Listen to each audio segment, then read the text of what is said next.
all weirdos. Weird science is the revolution. Learned edition. Weird science is the revolution. Learned edition.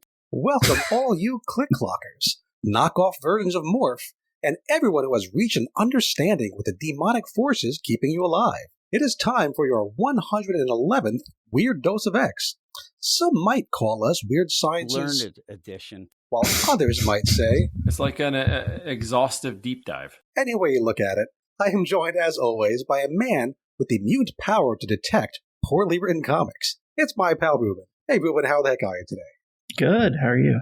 Doing pretty well. Hey, I've learned how to do some audio editing. Could you tell? Yeah, that's pretty fun. Why not? I still feel very uncomfortable being told that we're the learned podcast, but edition. Well, it I must take it be as a true compliment. because Jim said it, and he wouldn't lie to us. So on this edition, whether it's learned or not, listeners, you can get to decide that for yourselves. We'll be talking about 4 comics. That is between 66 and 67% of a plethora.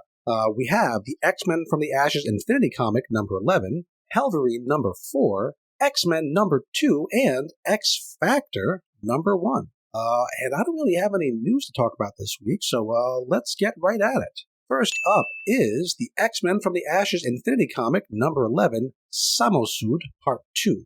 Remember, that Russian word means something like mob rule or lynch mob, something unpleasant. It's written by Alex Paknadel, art by Philip Sevi, and colors by Arthur Hesley. This is not proving to be the most fascinating, gripping Infinity comic yet. It's clearly just leading up to reveal about whatever happened to Omega Red's childhood friend, Nastia. yeah, We learned not more about something I needed with Omega Red.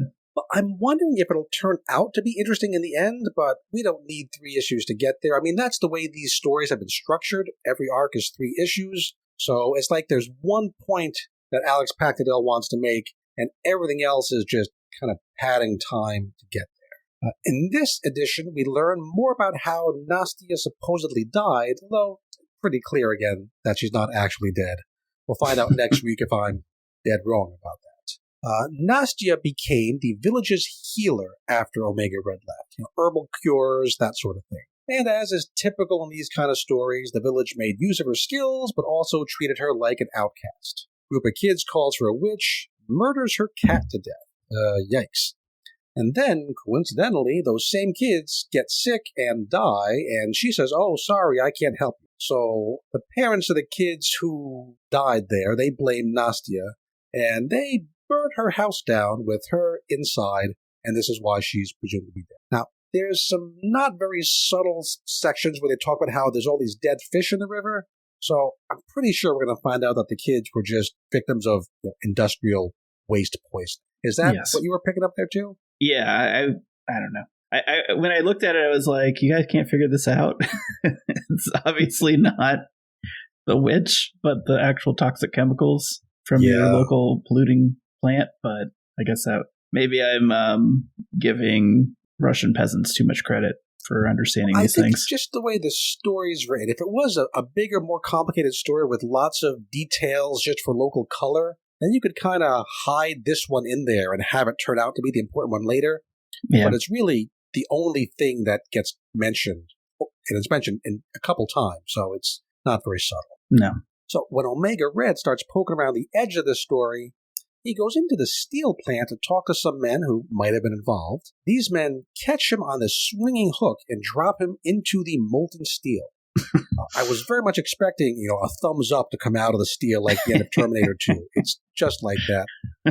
That'll probably come next issue when he climbs out of the steel. We find out he's not really dead. Yeah. Not much of a story here. Just stretching things out to get to the reveal of whatever's really going on with Nastia. The only thing I applauded the story was having some, humans actually try to do something to Omega Red that you thought that seemed plausible as like something you could do to stop him. That's true. One thing I hate is like these shows, right? Like everyone knows these characters are like basically gods, and then they shoot guns at him or something stupid like that. So someone does throw a rock at him today, but they don't. That person doesn't know who he is, and yeah, exactly. So I was like, all right, good on you. You guys at least took the threat seriously and did something plausible in that respect. So Yeah, it was like they had a conversation when someone snuck up behind him and swung this giant hook on this giant chain. And I did like the way the artist made use of the vertical scrolling format here to show how he got pulled up in the air and then dropped down with the steel. That was, I like it when artists make use of, the limitations even of the medium they're in. So that was pretty cool. Yeah. This is something to scroll through when you're in line at the supermarket. You're, using the bathroom for a while. I don't know what you do with your life. I'm not here to judge. But, not much more than that. Maybe it'll turn out to be setting something up for that Sentinels miniseries that Pactadell is writing. Or maybe it's just we needed 3 issues in the Infinity comic. Hey, why not Omega Red? Yeah, my sense, if I'm going to assume the best, because I have been more impressed by this From the Ashes story than I expected to be. Maybe Omega Red is like a key player in his future story, and he's gonna try to make him a more well-rounded character than we've seen in the past, not just like generic big bad. Okay, let's move on to our first full issue of the show, and that is Hellverine, number 4 of 4, the final issue, titled Curiosity of the Damned. It's written by Benjamin Percy, art by Julius Oda, colors by Frank Darmada, letters by Travis Lanham. Now, this is a book I've learned to expect to be kind of straightforward and goofy, over-the-top violent fun. And once again, that's what we mostly get. When we left off last time, the demon Bagra Ghul had exited the body of Akihiro and gone back into Logan. By the way, I think I've spelled Bagra Ghul about 17 different ways in my notes here, because I'm not going to remember how to spell it. So what that meant was that there was nothing left keeping Akihiro alive, because the demon left. So Akihiro goes back to being dead, and Logan goes back to being the Hellverine, like he was in the Ghost Rider crossover series that kicked this off. So at the beginning of this issue, a flaming demonic Logan is clutching the body of his son as it crumbles to dust. And we get some narration that explains, or doesn't really explain, just kind of states, that the essence of the demon had been, quote, altered by its hybridization with Wolverine. And now the demon still wants to, quote, kill, kill, kill, but only bad guys. Yeah. I don't really buy this, right? It's like how the end of How the Grinch Stole Christmas, but this time Bagra Ghul's heart only grows to one side. Just one. Bagra Ghul, if you don't remember, he's a demon who was created by Mephisto for the express purpose of making art out of death and suffering. Mm-hmm. Very similar to what was going on in Carnage a while back. Yeah, so this demon shouldn't change that much that easily. But we're told that's what's going to happen. Yeah, go ahead. I guess I could take this idea of him, like, sort of being oblivious as to who he kills, but we haven't really seen him do the art thing either. So he seems to have really turned over a new leaf. It's like kind of completely different, other than just having, mutant powers. Or like, we didn't see anything in the middle, right? We saw him in the original miniseries as just art death, make totem poles out of dead bodies demon. Yep. And now we're seeing him being, well, okay, we'll just kill the bad guys kind of demon. We didn't see anything in the transition period. Yeah. I would have liked to see that. This is his absurdist phase. Well, I guess we're all in that phase sometimes. So we also find that the spirit of Bagra Ghul and Logan's own soul come to some kind of understanding. And Bagra Ghul, even though we were told just last issue that it wants the real Wolverine. Why don't take Diet Wolverine? Sorry, Akihiro, but that's what you are. Why take Diet Wolverine when you can have the real thing? But it agrees to go back into Akihiro, bringing him back to, can we call it life? Walking around at least. And then father and son go out for burgers. That's a nice moment. Did you happen to notice the name of the diner? Mm-mm. What was it? It is Basso's. Mark Basso being the editor of this miniseries. So that's probably just the artist, sneaking in a little reference there. Mm-hmm. Akihiro, he's extra hungry from being dead and all. Father and son have a nice chat while they eat. Logan wants Akihiro to get the hell out of town. There it is. The hell out of town, I say. While Akihiro feels like he has to take down that rogue government program. He also shows off his claws, which now look like they're supposed to. 2 bone claws out of the back of each hand and another out of each wrist. So, you might remember, listeners, some confusion about this in issue 1, when Hellverine was shown to have Logan-style claws, but was then revealed at the end to be Akihiro. In reality, this was just clearly an editorial oversight, but Percy addresses it here, having Akihiro say to his dad, See, the claw's changed. It's not pretending I'm you anymore. That was pretty well done. Ben Percy, I'll give you the slow clap. There was a mistake. You fixed it. I kind of liked it. Did you enjoy that little internal retcon, maybe? I did. This confirms 100% that Ben Percy listens to our podcast. Ben, I hope you're on the Patreon. That's all I can say. So hit us up in the Slack if you are. So, and also it's pretty crazy that Akihiro can pop flaming claws right here in Basso's diner. No one seems to notice or care. The waitress is that kind is of diner? I guess so. I mean, they're in DC in the Marvel Universe. There must be demons there all the time. The waitress looks kind of annoyed when Akihiro drinks directly out of the coffee, what do you call, carafe? But the claws, the flames, that's no big deal. Happens 3 times a day. Yeah. Meanwhile, back under the Pentagon, that ex-teammate of the soldiers, those soldiers have been turned into Hellfire-powered destroyers. This one, he's still alive, and he went into this headquarters, and he's undergone a Hellfire-powered transformation of his own. And now he looks like he's on his way to a death metal concert. He's got shoulder-mounted Hellfire cannons and new steampunk legs to replace his own not-so-much working ones. Yeah. He's maintained his grip on sanity more than the teammates who had died before transformation. So he's like going to be the brains of the operation. And he's heading out to try to bring the rest of the team back with him. I think this is the first time we get any names for the team. I think before they were just kind of generic army dudes. Mm-hmm. This new guy is Lieutenant Townsend, and including him, there should be a total of 6 destroyers. In this issue, I think we see only one other destroyer, the Dreadlock guy, whose name we find out is Corporal Doden. Are the others all dead? I know at least one of them died, but I don't remember them all dying. Yeah, I think a few of them died. I didn't count them up, but my recollection was that enough of them died that I thought, well, maybe that's, or not maybe, but that's got to be like what's going on here. On the first page here, we see a computer monitor with the before and after pictures of all these people. That would have been a great place to X put them X's. X's over the ones who are dead, just to kind of clear things up. Oh, well. So I think we're going to go with the idea that everybody except for Townsend and Doden is dead, even though maybe Townsend doesn't know. I think way too much about this too, with the different. That's our job. With the different versions of these, Hellfire beings. I'm just like, who decides who gets the different equipment, right? Because some dudes have the rocket launchers on their shoulders, others guys have the face stuff. Yeah, I mean, is it is that the process of becoming a demon, or I don't know. It's just weird. Does it just express something internally about them? Almost when the Inhumans transform, you never know what you're going to get until they're there. Yep. Yeah, I'm just super confused about that. You've definitely thought about this more than Ben Percy has, I think. Sorry, Ben. It's a fun issue, but it's not really thinky. Not very thought heavy. Ben Percy, Kieran Gillen, 2 very different approaches to writing comic books. Yeah. And that's the way we like it. Yep. So, Townsend wants to meet up with whatever's left of his team, and so he goes to Nationals Park, a baseball stadium, because he remembers, hey, Corporal Doden, he used to be a baseball fan, would carry around this foul ball that he caught, foul ball, home run, I don't remember.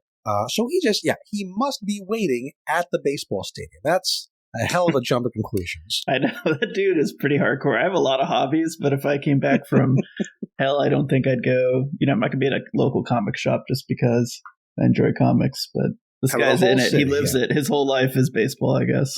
I guess his whole afterlife is baseball. Yeah. So Townsend goes to the stadium, and sure enough, Doden is there waiting for him on the pitcher's mound.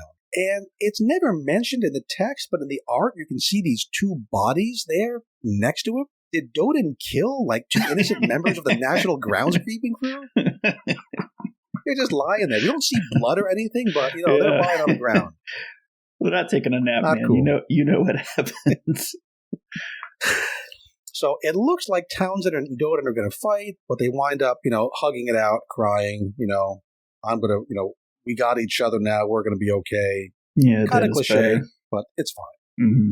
One other character we got to bring back. You might remember that the Secretary of State, who's part of this whole Hellfire Pentangle thing, she got about half of her head bitten off and I think eaten by one of the destroyers last issue. Her body is brought back under the Pentagon by the demonic General Harms, and she gets her own Hellfire transformation. It's pretty subtle, relatively speaking, in her case, where Just like that chunk of head gets replaced, and now she looks like a Borg. No big deal there, relatively speaking.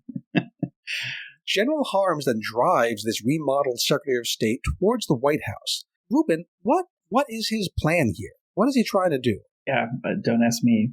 I just did. There's nobody else I know here. you are. Yes, I hear you. But So the narration says, it. quote, and this is just omniscient narration, not from any particular character. Once Hell got a taste of power, it wanted more. Yeah. Doesn't Hell have kind of a hell of a lot of power already? Yeah.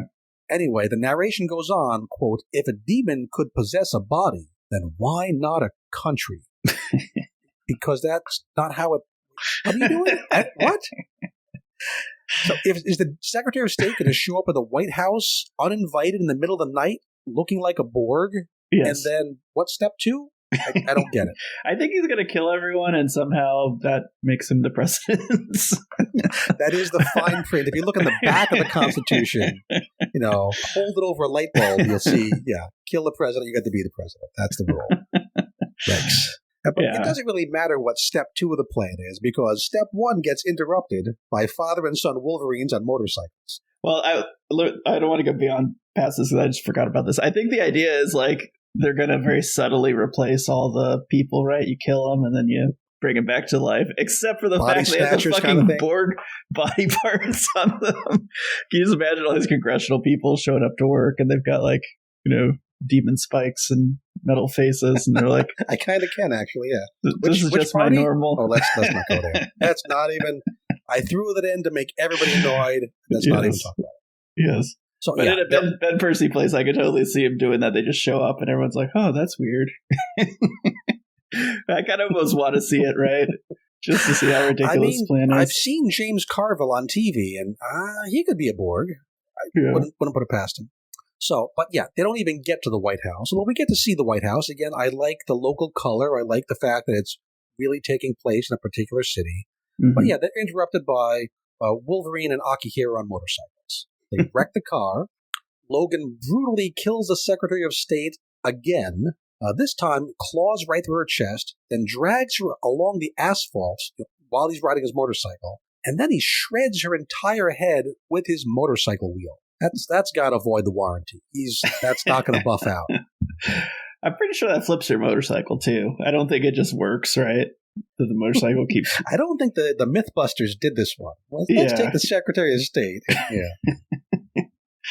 I don't know how motorcycles work, but that looks like it would be a little unstable. I mean, you can see like shards of bone flying out the other side. It's really gross. But again, this story is so over the top that it's just silly.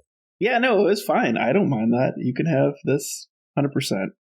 It's not like the most recent issue of the Ultimates. But did you happen to read that one? Not yet. It's in my... It's super dark, but it's dark in a very serious way. Like people dying of cancer because of radiation was a total bummer. Where it's still people dying, but it's so silly and cartoony that the feeling it evokes is totally different. Yeah, interesting. Anyway, now it's just General Harms be taken down. The destroyers, Doded and Townsend, they show up, and Harms thinks, oh, hey, I've got reinforcements. The numbers are on my side now. But when Harms tries to issue orders, Townsend says, like hell we will. Okay, I guess that's a joke. That's fine. Which is a pretty funny line. And now it's 4 against 1. Both Wolverines and both destroyers against just General Harms with a demon skull on his head. Yeah. It's over pretty quickly. Demon skull gets knocked off of Harms' head. Akihiro destroys it. Logan gets the one-liner this time. I'd say this qualifies as a dishonorable discharge. Not quite up to Arnold Schwarzenegger classic 80s one-liner, but not bad. Good attempt. No? Good attempt. I appreciate the attempt. And Akihiro kills Harms, apparently, by breathing fire at him. So write that new power down. Akihiro can breathe fire. Yeah. It feels like he just suddenly became Ghost Rider. It's very Ghost Rider, yeah. Bagrigal is very talented.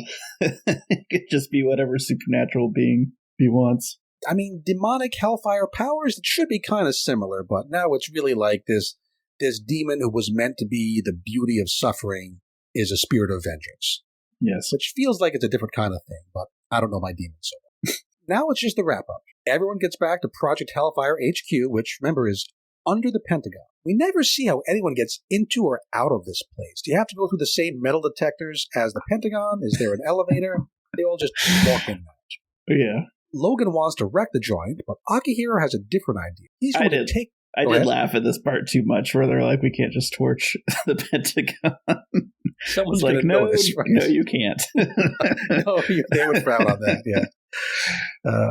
So Akihiro wants it to be like the clubhouse for his new team. The team is going to be Akihiro, the 2 remaining destroyers, and also General Harms's goth assistant lady, Dr. Spivey. I think she maybe only recently found out that she had been literally working for the powers of hell and not just using Hellfire technology for the good of her country. So we saw the general kind of push her around. So this is her comeback arc. And that's the new team. And the final page does say Hellverine will return. Oh, I'm so pleased.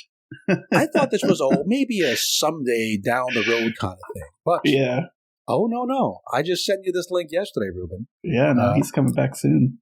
Very soon. On Wednesday, the same day that this comic was released, Marvel announced, I missed it at first, that there will be a new ongoing series called Hellverine, written by Ben Percy. So, Ruben, any chance that I could interest you in reviewing some more Hellverine comics starting in December? You would not have to twist my arm, man. I didn't think so. That would be very easy. I wonder, maybe Hellverine's going to team up with Danny Rand. Did you happen to read that Iron Fist anniversary issue that came out last week? Nope. So What's it was Danny the up to? usual, short stories. There was a Chris Claremont story. There was, I think, an Alyssa Wong story. And then at the end, they killed off Danny Rand. What? And he was killed by, I forget which one of his standard villains, killed him. Yeah. But he's dead at the end of the issue. And then there's a QR code, just like in the X books. But this is the first time I've seen it outside of the X books. You, do the thing with the QR code, go to the bonus page, and you see Danny Rand's tombstone, and then a hand comes up out of it. Mm-hmm. So we're going to have some kind of undead Iron Fist Danny Rand thing. Although the Iron Fist power got passed on to 2 very, very boring characters in Alyssa Wong's writing. But Danny Rand as an undead team-up with Hellverine, I'd read the hell out of that book. So I'm hoping, I haven't seen anything that's said from Marvel, he's going to be in the Hellverine book, but it just makes too much sense not to happen. Well, you've also got these Project Hellfire flunkies too, right? That's part of his crew. It's like the A-Team, but, death metal-y. It is kind of weird. Fun group. When you pointed out that the groundskeepers were killed, it's kind of weird that this Spirit of Vengeance is now going to tolerate these guys working for him, but... Maybe they were just playing possum. Who knows? And again, it's not really the Spirit of Vengeance. Maybe the groundskeepers were killed artistically enough that Bob Ragul is like, okay, fine. Anyway, to wrap up this comic, I thought it was kind of fun. It was a fun comic.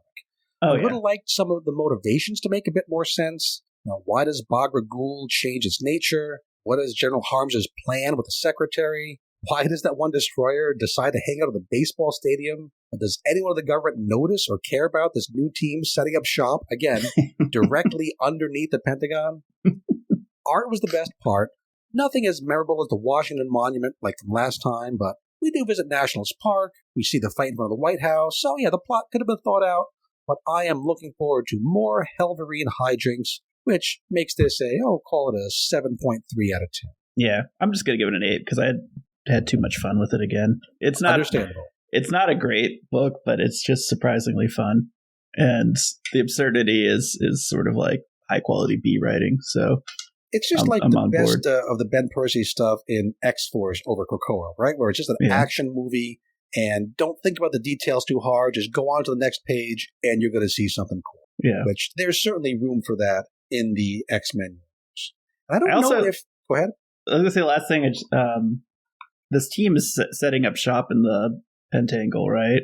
Right. But they're not the people that were like employed by the government. So what's going to happen? They're going to just be like, oh yeah, we work here now, and the Pentagon folks are going to be fine with basically squatters in the basement. That's why I wonder if there's a different entrance or like a bat cave kind of thing.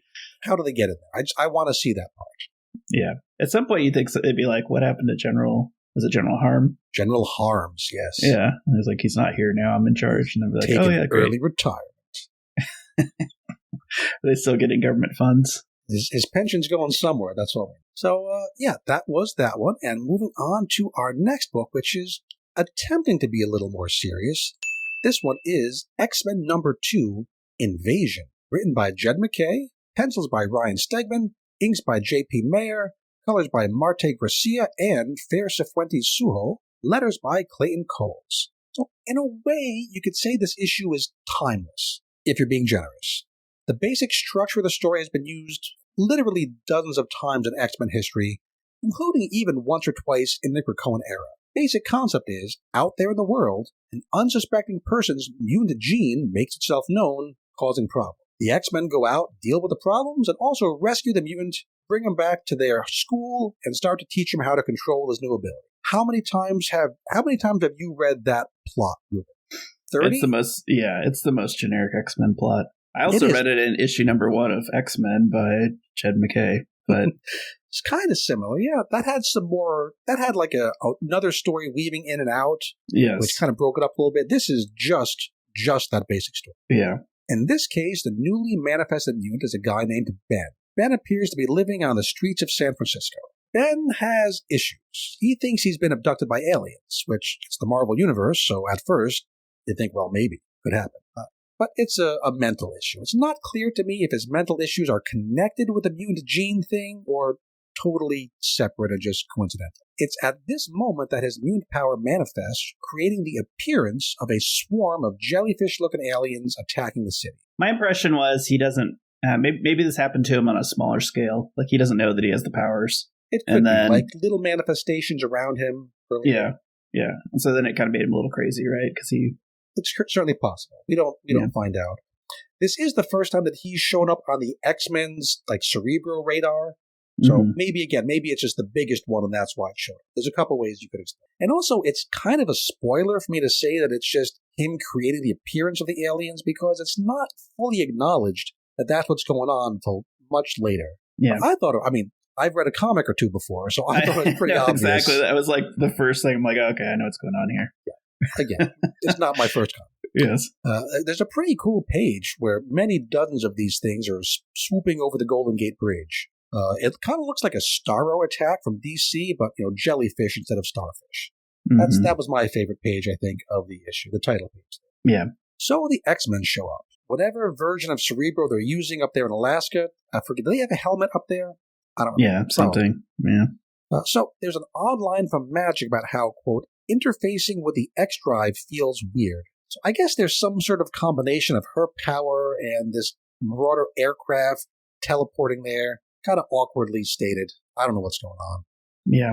I think MacKay just wants to kind of squeeze in that everybody gets to use their powers. So he kind of puts it in the dialogue more than we see it on the panel.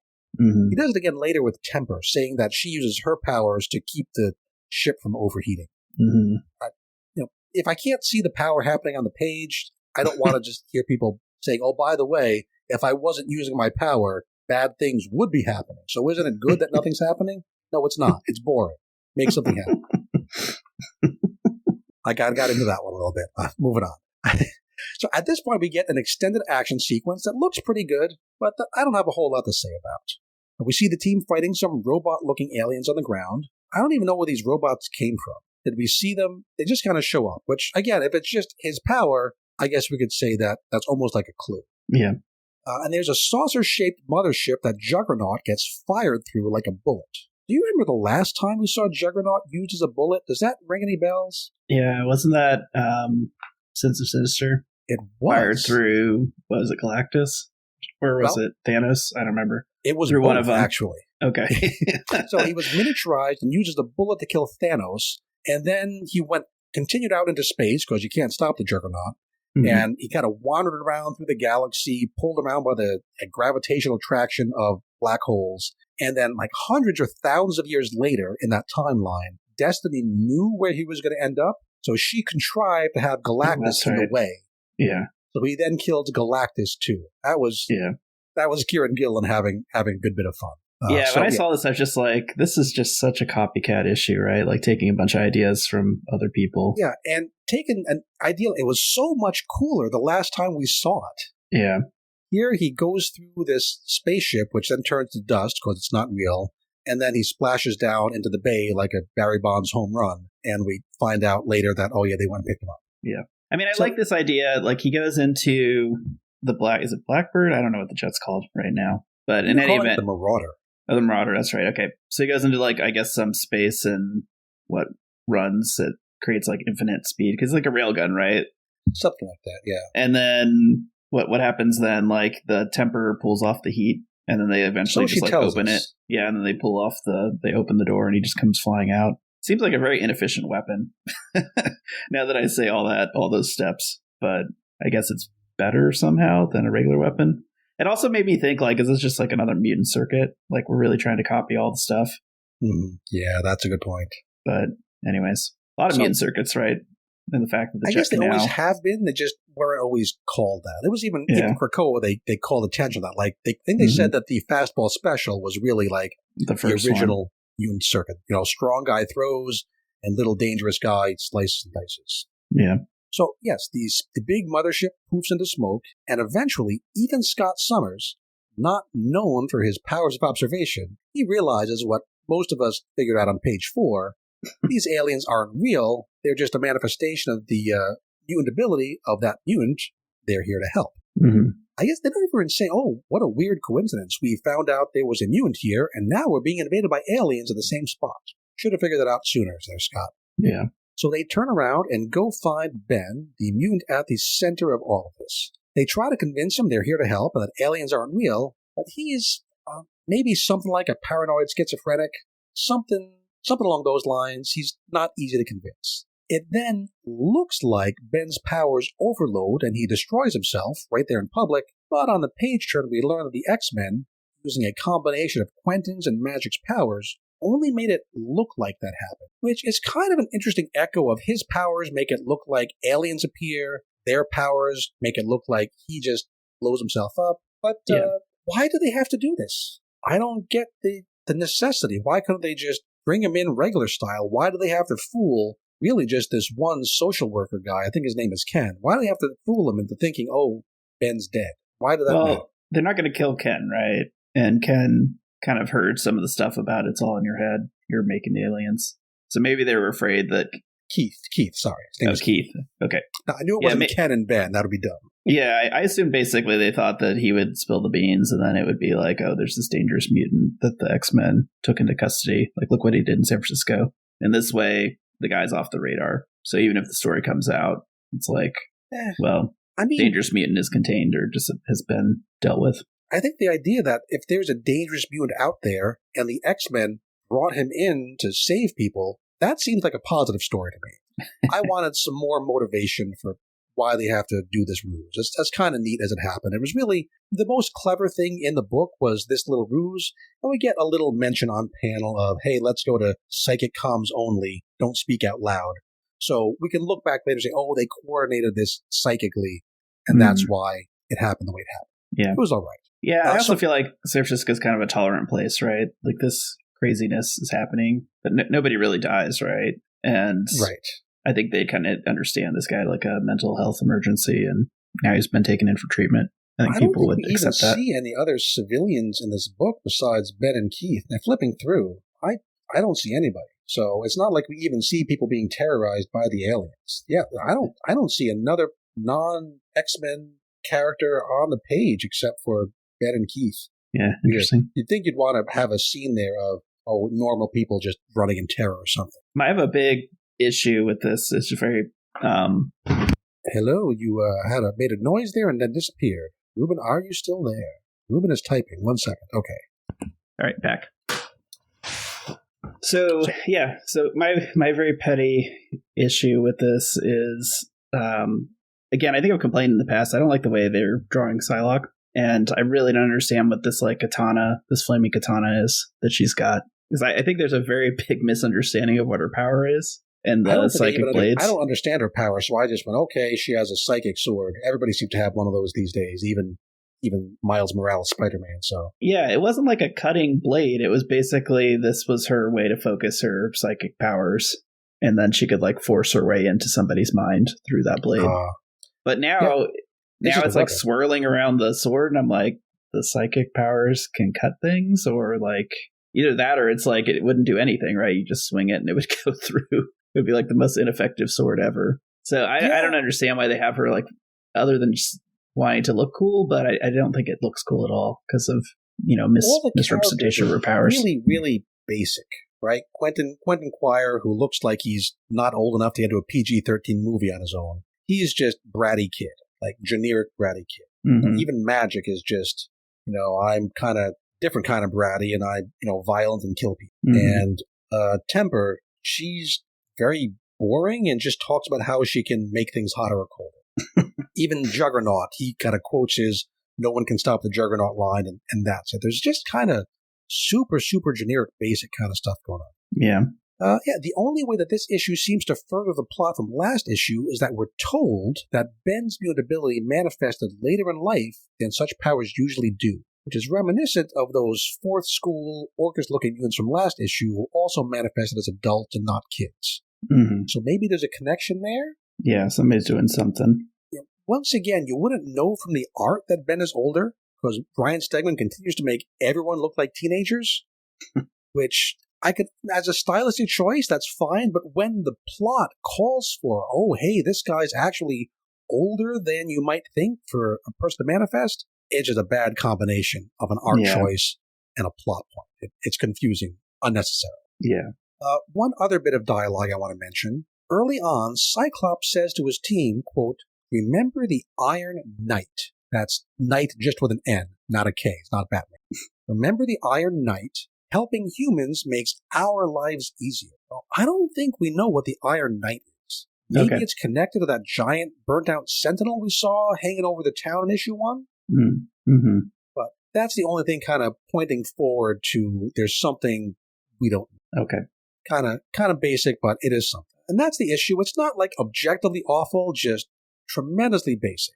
Basic plot, action, dialogue, characters, just kind of forgettable. Maybe this Ben guy turns out to be important going forward, but did we still need to spend a whole issue getting him back to Alaska doing nothing else? Yeah. We're only on issue 2, right? If we were 30 issues into a run and there's kind of a generic, it's not a cool down issue, but like, okay, throw in a generic story to kind of keep things moving. If that has to happen in the second issue of the run, it doesn't give me a lot of confidence that McKay has a really big, exciting story he wants to tell. It's kind of disappointing. Yeah, very disappointing. The art continues to look quite nice, aside from that whole age thing. I know you don't like the Psylocke bit. I don't really have a connection to her character, so I didn't even notice that. The fake aliens look pretty cool, but I'm just not nearly as excited as I should be. This feels like a filler issue on issue number 2, which is a bad sign. So I'm actually slightly lower than Gabe was. I'm at a 5.5 out of 10. Oh my god! The more I read this, the more annoyed I was at it, and the score kept going lower. Yeah, so, Ruben, I was just going to give it a 6, but yeah, I thought it was. It's adequate. funny that's only half a point difference, but psychologically it feels so different. 5.5 to 6. Yeah. Once you're in my mind, a 6 is just sort of like you're on notice, and this is boring, but I'm not horribly offended. And once you get into the 5 range, I'm just like, okay, I'm against you as the writer. This is annoying. Yeah, it does seem more personal in the 5, doesn't it? Yeah, but everything you say is right about it. It's super boring. And this whole issue feels like, the last page of Gail Simone's story, right? Yeah. If you're just going to introduce random new mutant, and I'm more excited about the horse girl than this guy, right? Okay. Take that out of context, why don't you? But yeah, I don't know what the point of this was, really. I mean, just trying to show action. I mean, the action stuff was fine, but these characters, they don't feel like the characters I love. And this is the team that has a lot of the characters I do love, so I was expecting a lot more from it. Yeah. Again, we're at the very beginning of this new era, and it should be an opportunity for Jen McKay to show us, here's why you should be excited, not here's the same old thing you've had before, just reheated with a different artist. And that's what it is. Yeah. Okay, I think we beat up on that issue enough. Let's beat up on somebody else. Or maybe we like this a little more. Let's find out. Let's leave it mysterious. It's X Factor number 1, Red Carpet. Written by Mark Russell. Art by Bob Quinn. Colors by Jesus Abertov. And letters by Joe Caramagna. Ruben, my big complaint over and over again throughout this whole new era is that the X books don't have any ideas. right? It's just stuff happens. There's no big idea to think about. There's no concept, linking stuff together. Mm-hmm. Well, Mark Russell's X Factor has an idea. It is more or less the same idea that Peter Milligan had 20 years ago when his X-Force run became X-Statics, but, hey, it's an idea. And to be fair, Russell does put a slight twist on it. So here's the idea. The U.S. government and the entertainment industry come together to create a team of mutants. A team that's more about ratings and shilling products than it is about saving lives or rescuing kittens from trees. Yeah. And here's the twist. According to Polaris, now that Krakoa is gone and all these mutants have mostly returned back to their regular countries, governments and paramilitary groups are trying to recruit the best and most powerful mutants they can get their hands on. Kind of like Pokemon. Gotta, catch them all or at least create the best deck you possibly can. I hope this theme continues to be developed because it's probably the most intriguing new idea we've had in the X books in this new era. Yeah. So, we see two rival teams get assembled in this issue. X-Factor, the one on the title page, and an assassin-for-hire mercenary squad called X-Term. Are we running out of X ideas now? Because it's just X-Terminators with the innators chopped off the end. It's X-Term. I don't get it. X-Term is headed by a Russian lady.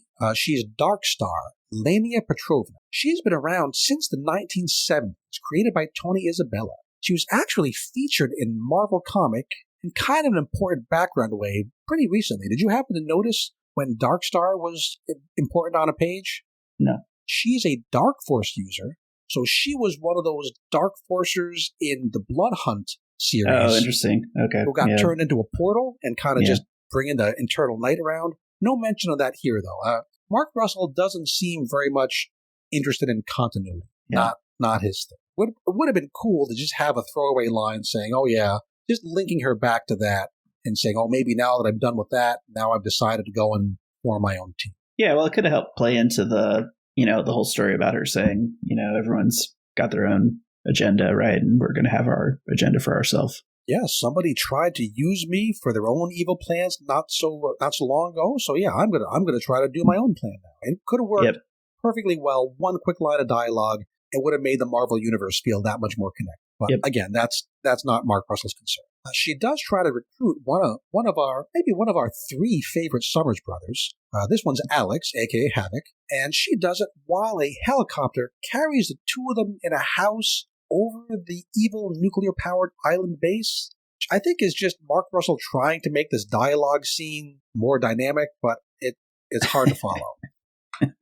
This is a real island, by the way, Kunashir Island. In the real world, its ownership is disputed between Russia and Japan. It's kind of just north of Hokkaido. Interesting. I'm confused, though, because we turn the page and we see Alex talking to Polaris. And they're inside a house, too, but I don't know. Is this the same house? No, it can't be. But it goes, we don't get anything saying it changed location. For all I know, the Darkstar could just be off panel to the side. It's a weird transition. I would have liked to see something saying, oh, later, elsewhere. Yeah. Because it's just a clumsy, and just the way the comic is made. Someone knowing how comics work should have called attention to this page turn and go, oh, it's confusing here. Yeah. So we never, I think it's ready either way. I think you're probably right. It's probably later on in a different time and place. Yeah. Wherever they are, Polaris is against Alex joining either X-Term or X-Factor.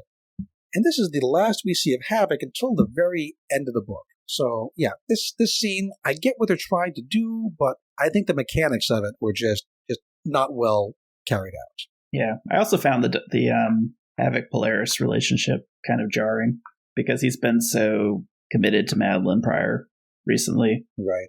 And I know he, left on bad terms, but, to see him just back in the arms of Polaris, or at least, holding her, just felt a little awkward. Didn't add any real value. They could have just been friends, right? I get the idea of they had this long-term relationship, and after a bad breakup, he's going to go hang out with her. But it seems like he's kind of changed his perspective that he's trying to get back into a relationship with her. And if that's what you're going to do, I need a little bit more character work to explain to me why that would be. And I guess that's what that From the Ashes Infinity comic was kind of supposed to do. But yeah, it doesn't seem like Mark Russell is at all interested in establishing anything to do with the transition from where Havoc was to where he is now. He's just almost like he's a brand new character. He's in this issue. He's with Polaris, and he's maybe joining one of the teams. Yep. He doesn't really have a past. Yep. So that was X-Term. The other team is, of course, X-Factor. X-Factor is being bankrolled by a Maxwell Lord-type rich guy figure named Roger Broderick. And he works with a military lady named General Mills. Which, yeah, I think that's a cereal company joke. Mark Russell does sprinkle a lot of joke-like substance over all the page of this book. I know that humor is a very personal thing, but yeah, I've never found Mark Russell to be very funny. How dare you? There's exactly one joke in this book that made me chuckle. I will point it out. Otherwise, I'm going to mostly skip over the jokes because it would be mostly just me saying, that's not funny, over and over again. So if you laughed at this stuff, great. It's just a different sense of humor. Some people like Mark Russell. Some people like things that are actually funny. How dare you? The General Mills, she wants a mutant strike force that she can order around and get stuff done with. We don't really know, does she have personal motivations? Is she actually out for the good of the country? Hard to say. She's probably not out for the good of the country because this is a Mark Russell book, and that's not how it works in his books. And Broderick, I guess he just wants to make money. If he has other motives, we don't really know about them yet. Did you have any more idea of the motivations of these characters than that? No, I found the whole idea behind it ridiculous. The idea that the government would pony up with some marketing company just to make money. I could see the idea of the government funding X Factor, but I just don't, hey, let's go on a Twitter, or I guess not Twitter, what was more like, what's the thing that TikTok. Kids use? TikTok, thank you. TikTok thing here, yeah. Yeah, I was just like, really? I just don't see the government doing a TikTok promotion for They're sponsored by some unit. Click Clock. Yeah. And yeah, they're on the red carpet is sponsored by somebody as well. What does it say? I can't find it, but some other equally, the Clickbait's red carpet. That's Bates with a Z. Yeah. There you go. It's just a little too stretched. I understand it's satirical, but it's just not plausibly feel like it's happening in the satirical. same universe. It feels like a Mark Russell book with just the skins. I mean that in a computer way, not like a Banshee's skin kind of a way. This is these characters just with the costumes on and the looks of Marvel X-Men comic characters without really being the characters that we've got to know. Yeah. For instance, we meet the team as they walk down the red carpet, and first up is Angel, Warren Worthington. Hey, didn't we just see him in Heir of Apocalypse? Wasn't it really cool the way in that Heir of Apocalypse, he transformed into Archangel and shot those metal feathers around I was going to complain about this. Here he says, I can't do that anymore.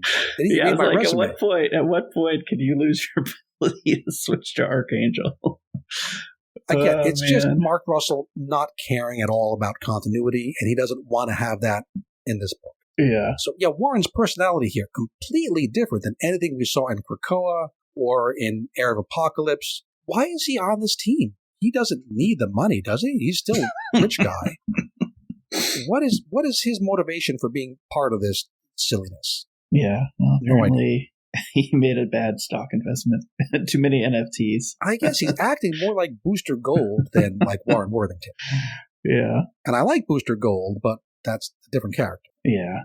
Second up, we have Rusty Collins, a.k.a. Fire Fist. And, okay, this is the joke I laughed at. The interviewer guy can't get Rusty's name right. He calls him Fistfire. Fistfire is just a funny name to begin with, and also it's pretty much exactly what I do every time I have to talk about Firestar. I think I screwed her name up just last week. So, okay, Mark Russell, I'll give you that one. Maybe you're listening to the podcast too, and maybe this is you putting my mistake in the book. Yeah.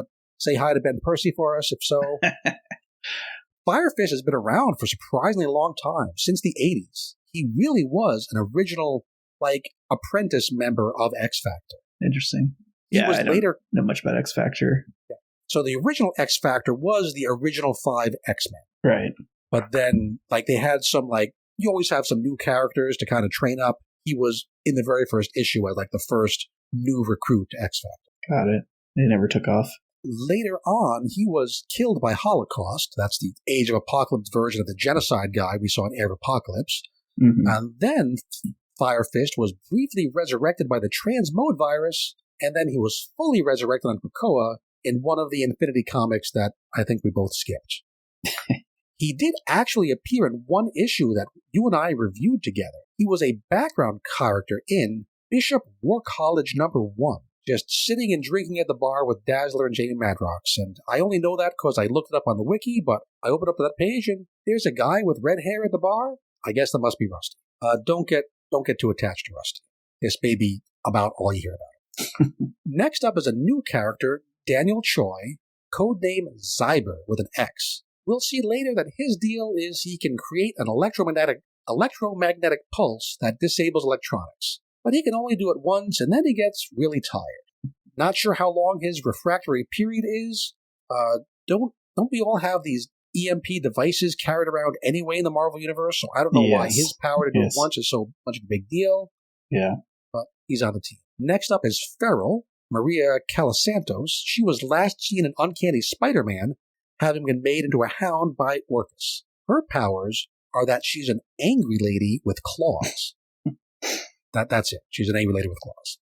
Next is another new character, Cameo. Yeah, he is Morph, right? Wasn't this originally written as Morph until they told Mark Russell you can't have Morph? Yeah.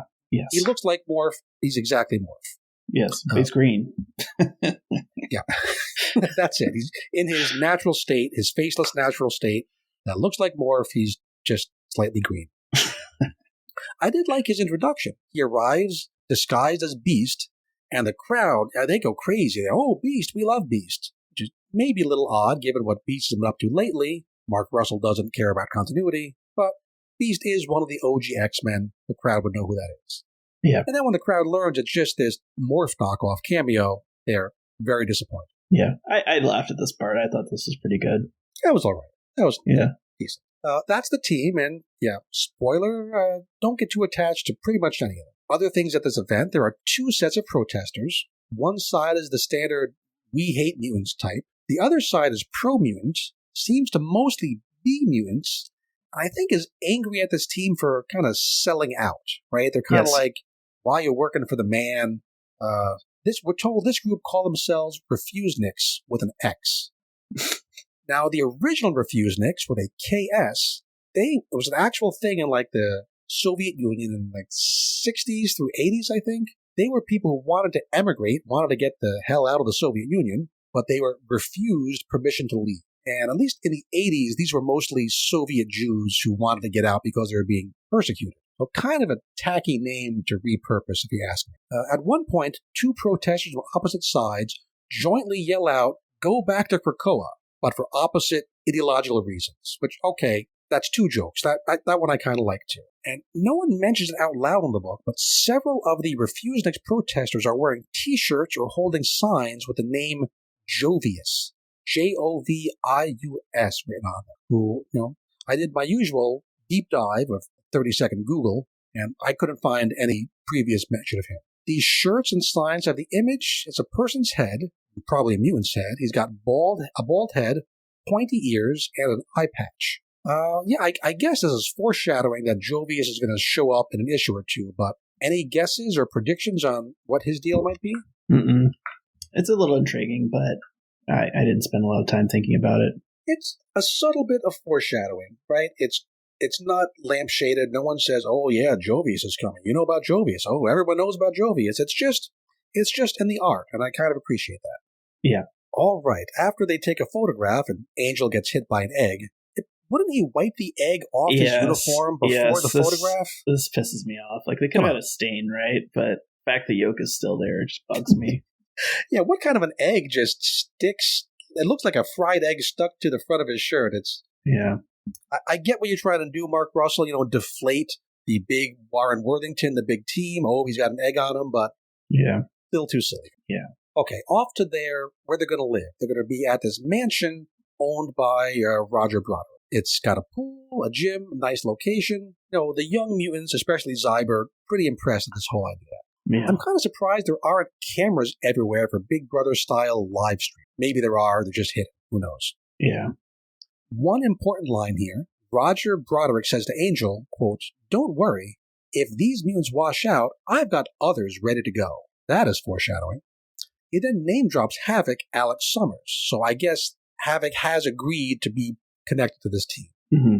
When Angel says, I thought he was a zombie, Broderick answers, he's doing much better now, which doesn't really explain anything, but at least some editor pointed out we need a line in there saying, somebody knew that Havoc was in rough shape. Yeah. Time for their first mission. They're not very popular with the public, mutants in general not being very popular, so Broderick has them attack another set of mutants. It's X-Term. We don't really know on what pretense, right? Did X-Term do something bad they're being punished for? Is this a preemptive strike?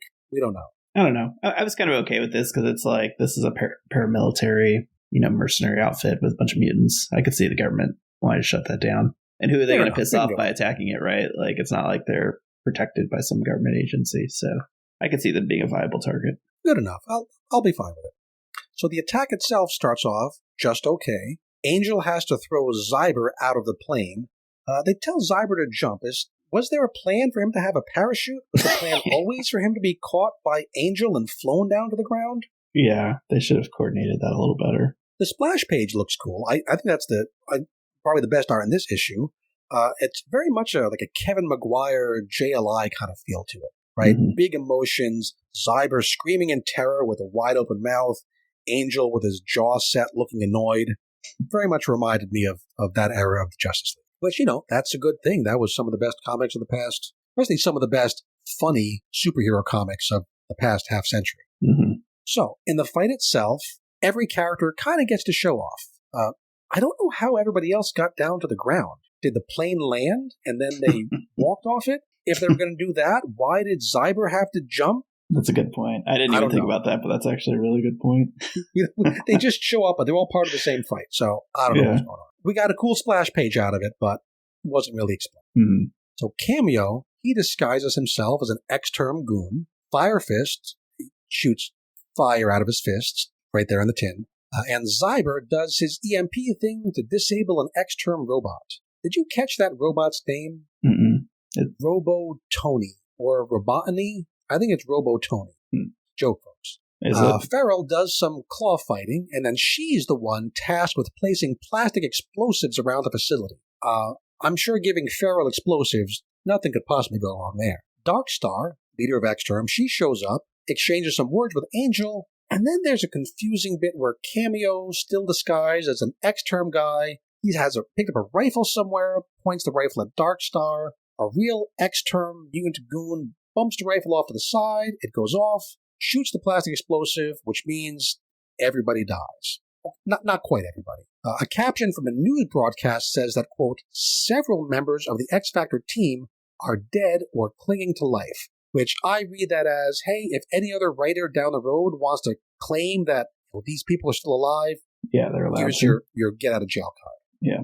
To me, Feral looks very dead. Yes.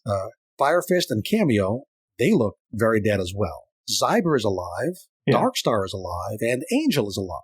He's badly hurt, going to be in the hospital for a while, but he's alive.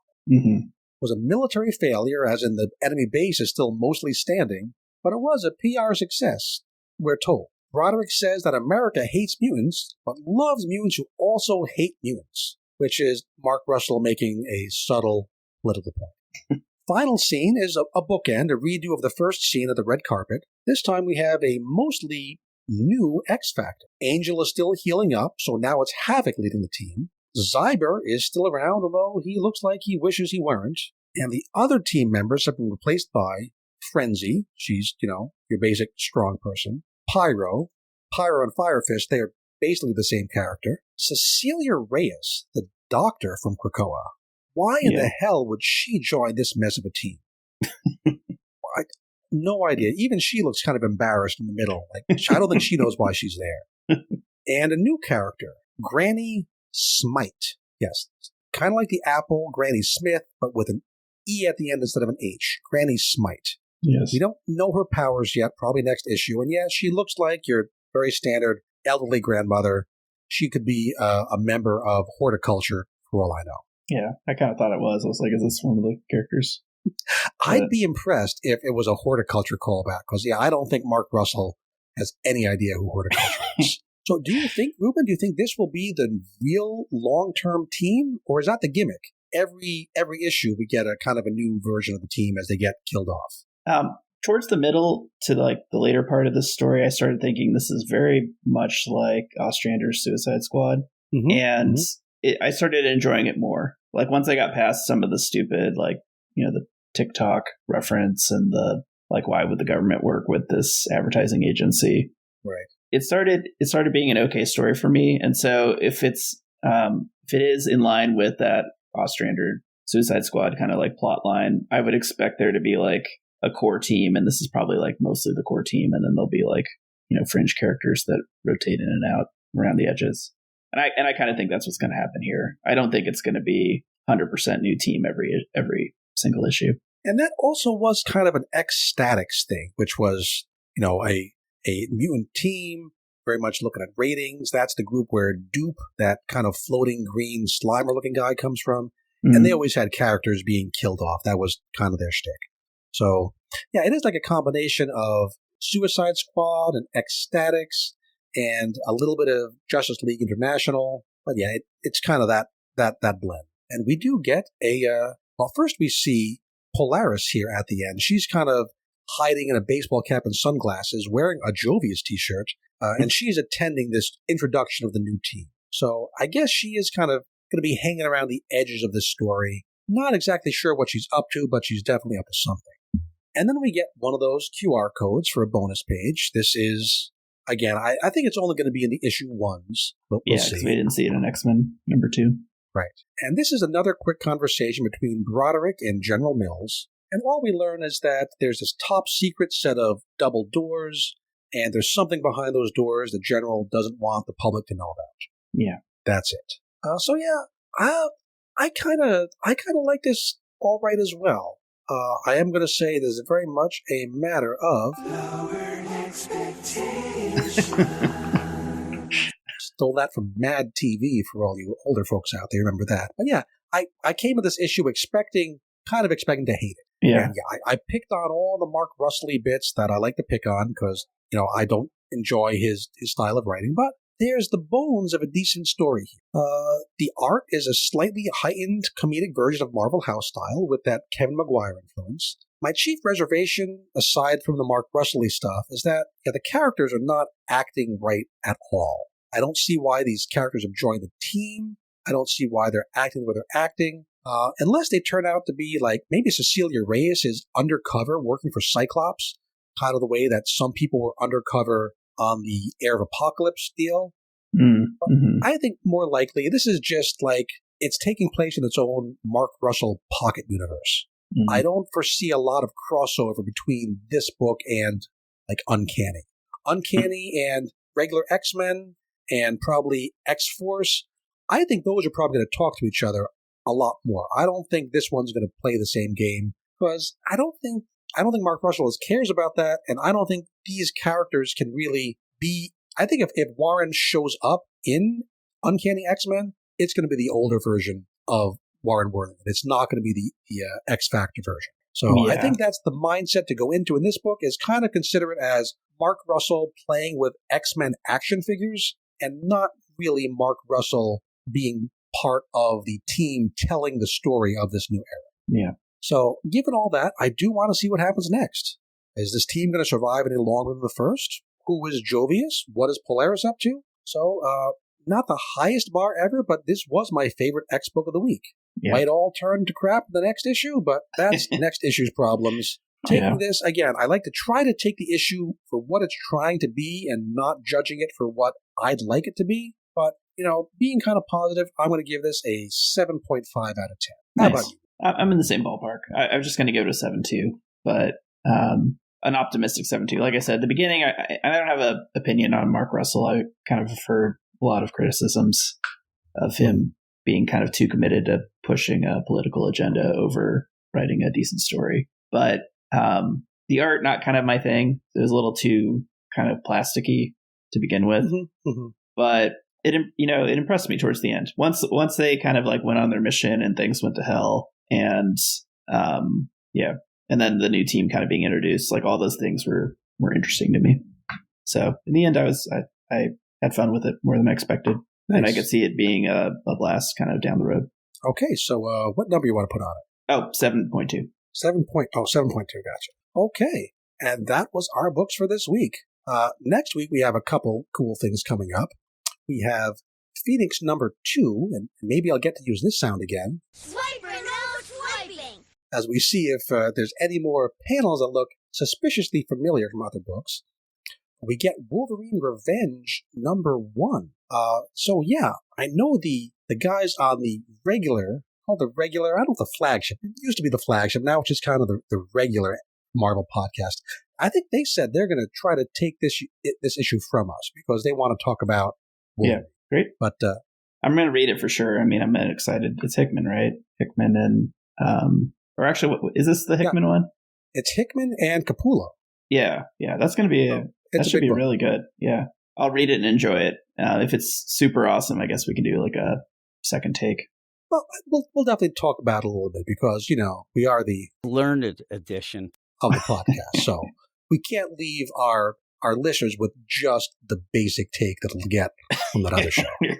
And also we'll have the final chapter of the Omega Red arc of the Infinity comic. And maybe that'll turn out to be more than we think it will be. Hope springs eternal. So, Ruben, between now and then, maybe folks would like to go back and read the old X-Statix run that starts at the end of Volume 1 of X-Force. And I think if you read that, X you'll Factor? probably get... Yeah, it starts as X-Factor. It's when Milligan... I forget what his first name is. It's not Spike Milligan. That's somebody else. When Peter? Milligan and Allred take over X-Factor, they bring in a new team, and then that team becomes called the X-Statix, and eventually it gets spun off, and X-Factor ends, and X-Statix becomes the name of the book with that team. So look for that. Cool. I forget what number it is. It's in the 120s, maybe? It's the very end of the run. But yeah, that is what folks should do. And Ruben, between now and then, what might our loyal listeners do with their 24 hours each and every day? 24 hours a day. Read more X-Men comics. You go and do that. You are all weirdos. Weird science is the revolution.